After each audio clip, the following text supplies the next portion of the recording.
Élisabeth Borne présente des mesures sociales pour lutter contre les émeutes en banlieue. À Chanteloup-les-Vignes, dans les Yvelines, pour un comité interministériel des villes, la première ministre Élisabeth Borne a annoncé une série de mesures sociales pour lutter contre les émeutes dans les banlieues. En déplacement à Chanteloup-les-Vignes, dans les Yvelines, ce vendredi 27 octobre, la première ministre Élisabeth Borne a dévoilé le deuxième volet de son plan pour les banlieues. Après les mesures judiciaires, présentées jeudi 26 octobre, Élisabeth Borne a exposé des mesures sociales, relayées par BFM TV.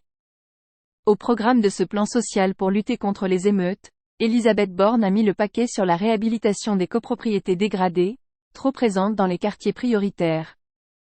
D'ici la fin de l'année, un projet de loi visant leur réhabilitation sera présenté. Lutter contre la discrimination à l'embauche. Autre point phare des annonces d'Élisabeth Borne, la lutte contre la discrimination à l'embauche.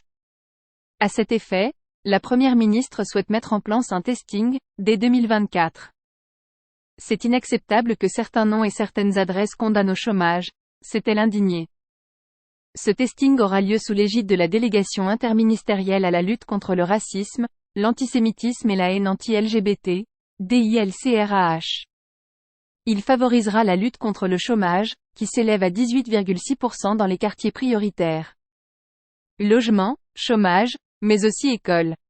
Élisabeth Borne a confirmé l'ouverture des établissements scolaires dans les quartiers prioritaires dès la fin du mois d'août, comme l'avait annoncé Emmanuel Macron à la fin de l'été.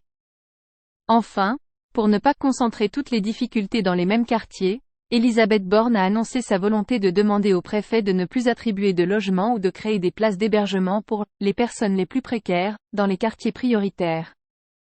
L'objectif, favoriser la mixité sociale.